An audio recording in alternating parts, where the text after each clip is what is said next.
The most important person in the whole wide world is you, and you hardly even know you. The most important person in the whole wide world is you. Come on, we'll show you. Let's find out more about the things you feel and do, 'cause you're the most important person in the world to you. And welcome to the Oddity Archive, that super educational show that teaches you such valuable tidbits as why you should never shovel snow over the age of 40 while having sex. Anyway, today we're going to take a look at yet another lost art when it comes to TV, at least here in the States, namely the interstitial. Because your child's welfare is our concern, too. That's part of our code.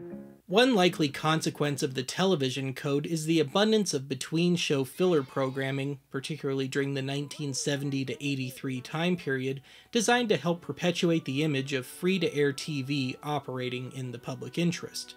Of course, once the television code was phased out in the early to mid-80s, TV stations began taking full advantage of the potential new advertising time, leaving public service announcements, which generally air during unsold commercial slots, as the final remnant of the code.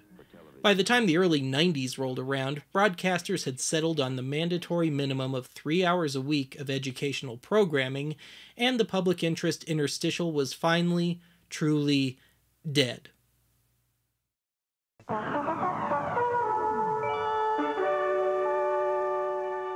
Not all interstitials were intended for children. I guess you could argue that this first recurring interstitial is just as much a PSA as it is an interstitial. From about 1980 to 1983, ABC ran a series, if you will, between daytime soap operas called FYI. The reason why I don't classify these as straightforward PSAs are due to the fact that the subject matter rarely overlaps with standard PSAs. Read anti-drug, anti-smoking, etc. FYI tended to deal more with consumer, financial, and basic health issues, and did so in a very light-hearted manner. These messages were hosted by Barney Miller himself, Hal Linden. And before we take a look, I'd just like to say something that I have always wanted to say on this show. Should I call for the good humor man, Barn? Periods of work with rest indoors. Ladies, the same rules apply to you. As a matter of fact, be my guest.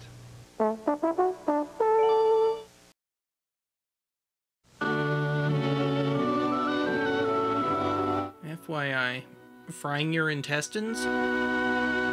Growing older may mean giving up fancy food, What? strong drink, running the 4-minute mile. Never could. For your information, old age does not mean you'll have to give up sex. Sweet! In fact, doctors say you can lead an active sex life for as long as you're healthy, which is one good reason to take care of yourself. If your erection lasts more than 4 hours, don't brag. At any age, and it can keep you feeling young. Who knows? Maybe you'll discover that sex, like so many other things, improves with age. Well, at least he went happy. But of course, our viewers seem to have this bizarre fetish for kiddie stuff, so let's get to the meat of today's show, interstitials for kids.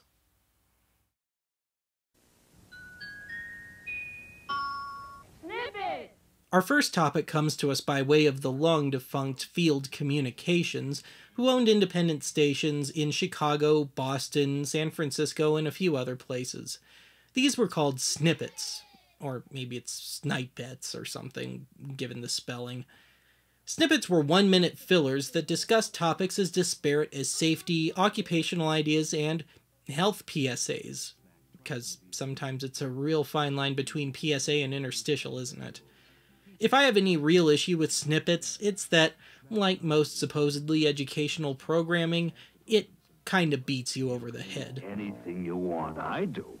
What do they mean? If you don't eat good food, you'll probably get sick and have crummy teeth and be grouchy. Don't. What do they know?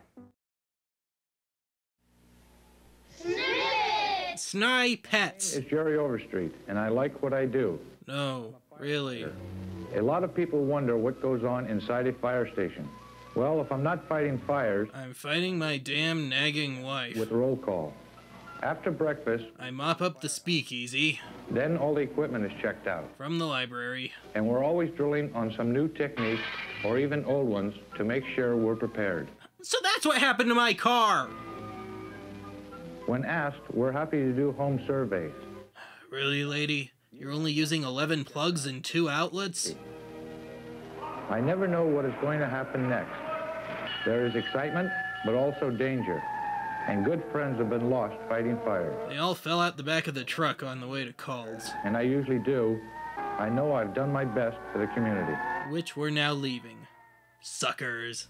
Snippets are produced by Field Communications. Defunct since 1983.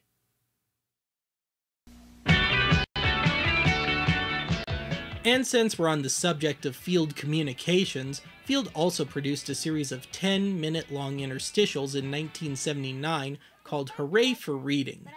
This series would attempt to plug a recent children's book, usually aimed at 8 to 11-year-olds, by reenacting a key point in the book without spoilers.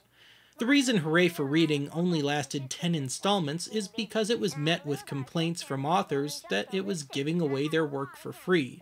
And nice to know so much has changed since then. Indeed, does anyone remember such classics as The Bad Times of Irma Baumlein or Life on a Plastic Planet? Hooray for Reading followed the same, slightly weird structure each time. Let me demonstrate.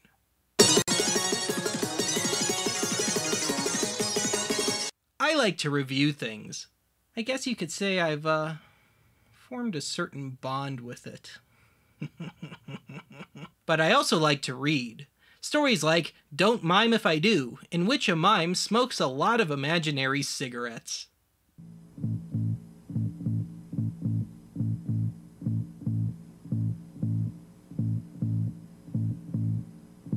Find out what happens next by checking out this book, which I seem to have misplaced my copy of, from your local library.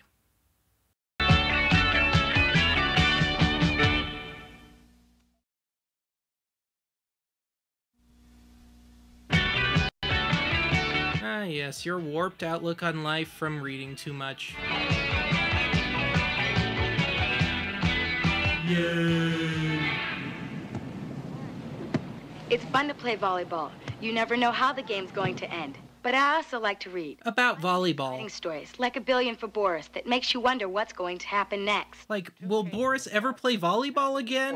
In the metropolitan area. See, I told you! Listen, about this botulism business. How much money can you make from this racket? Nobody else did. And what about the snowstorm last weekend? If it took New York, New Jersey, Connecticut, not to mention me by surprise, how come it didn't take you by surprise? Well, shut up and I'll tell you. Hey, a midget clairvoyant? Hey, I resemble that remark, and I knew you were gonna make it too. You can find out what happens next by reading A Billion for Boris. It's at your local library. Assuming little Susie Wasserman actually returned the damn thing back in the spring of '81.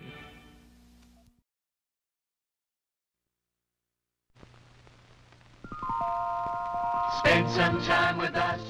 You could probably argue that Sutherland Learning Associates were the masters of the kiddie interstitial here in the States during the 70s. Seemingly always armed with the support of the Department of Health, Education, and Welfare, now known as the Department of Health and Human Services, Sutherland is probably, at least in part, responsible for the 70s reputation as being the quote-unquote me decade. As the title implies, the kingdom of Could Be You tends to revolve around giving kids ideas as to what career paths to take as adults. And unsurprisingly, it tends not to be too terribly realistic in how it does such a thing. I mean, it's one thing to want to be an artist, but as any miserable, cynical adult, like me, will tell you, it's quite another to actually get by as one.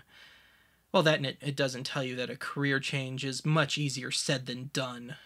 Nor does it take into account the fact that you'll probably rack up tens of thousands of dollars in student debt that you'll never be able to pay off, only to find out that you really weren't all that interested in that new career anyway. 'Cause, you know, you can't God, this is depressing. The Kingdom. Oh, hey, I attended the Kingdom of Could Be You. Talk about a diploma mill. You? What kind of a place is this? It's where you learn to break people's faces in. Do you? Chihuahua, they really make fancy things. Chihuahuas make fancy things? Isn't this place beautiful? Yeah, food makes me hungry. Well, then it's having the wrong effect, isn't it? TV show? Neato. But I'd rather fly an airplane. Me too, but how can we? We're just kids. Grown-ups are only kids. Well, that would explain a lot. For a while. We have to go to school, right, Wizard? To learn how to do things. That's what schools are for. Well, that and to sucker you into insane tuition costs. You can be anything you want to be. The real world, on the other hand... If you like it, right, Wiz? Try it. Okay, I want to be a doctor. To help people be healthy. Wow! Wow, med school really is easy. Wait, I thought you said doctor. That looked more like a nurse. There's so much to do.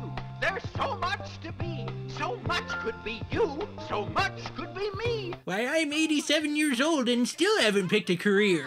And you never know unless you try. Try it. I want to be deaf.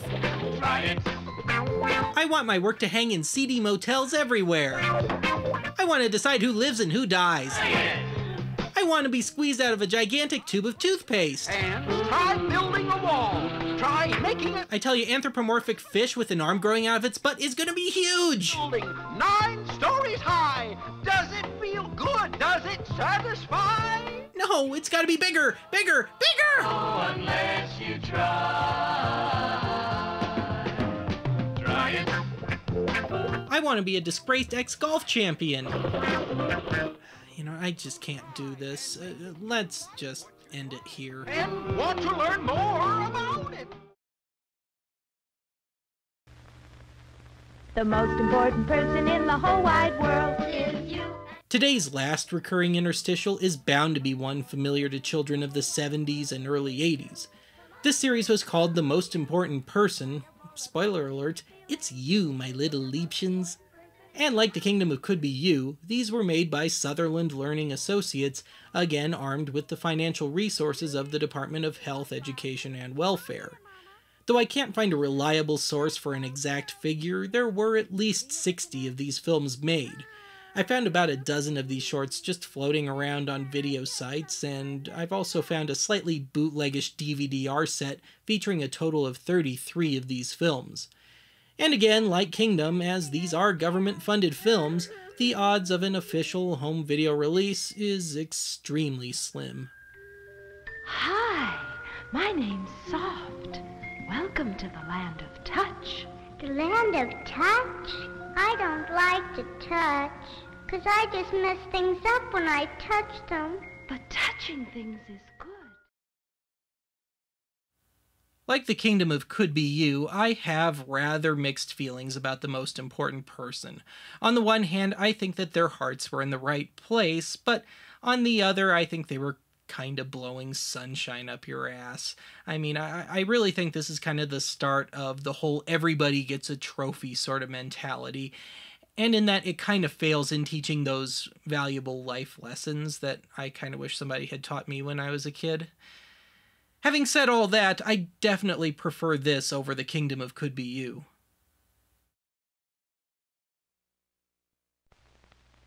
The most important person in the whole wide world is you, and you hardly even know you. I think my stalker wrote this song. The whole wide world is you.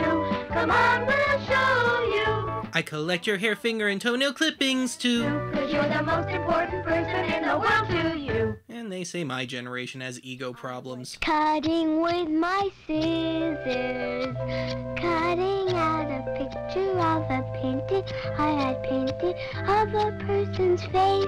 Why Zooey Deschanel should never be allowed to sing. And I tried to be real careful, the chorus in it, out of every place. I think the kid needs winding. It happened, something happened, and I felt so bad that I cried and cried. Don't worry, kid. It's why the good Lord gave us Pampers. I really... Whoa. I guess her future as an arts and crafts guru just went out the window, didn't it? Mistake, that's all. And making mistakes is never fun. Something tells me whoever directed this had a slight cruel streak. To anyone.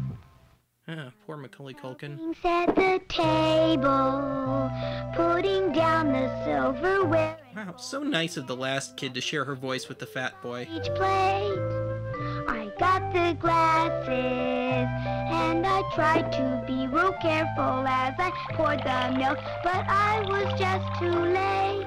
It's just as well, given that glass seems to be a wormhole to another dimension. Thing happened, and I felt... Lord, Wile E. Coyote never took this long to realize he'd gone over the cliff. Cry.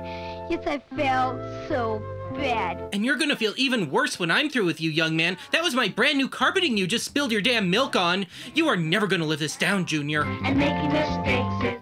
Did that kid name his shirt Sherman?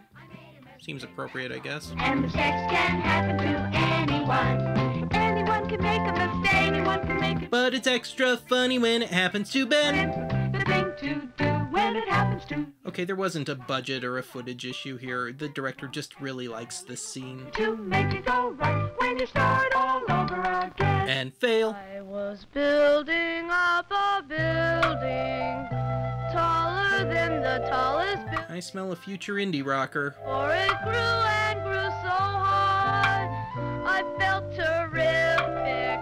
You know, I think this must be every politician's theme song. One at a time, then right before my eyes, I saw it happen. Oh dear, he created an Illuminati symbol. Can't have that. And I felt so bad that I cried and cried. Yeah. The moral? Never hire an architect who accepts his payment in pixie sticks. We tried. $20 says we see the kid fall off the bike again. Yep, pay up, sucker.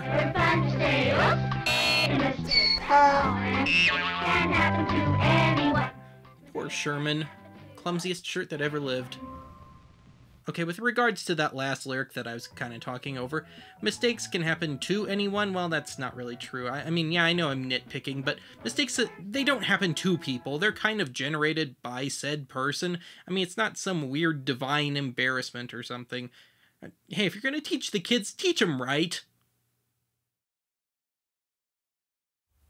Well, that's it for today's archive. Join us next time when I launch a petition to ban all accidents. I mean, this has got to stop. And who's gonna do it if it ain't me? I mean, we've got to protect the children somehow. Oops, you made a mistake, that's all. And making mistakes is never fun. Just say, oops, I made a mistake, that's all. And mistakes can happen to anyone. Anyone can make a mistake. Anyone can make a mistake. It happens every day, and you never know when. The thing to do when it happens to you is try to figure out what went wrong and try a little harder to make it go right. I never knew touching could be so much fun.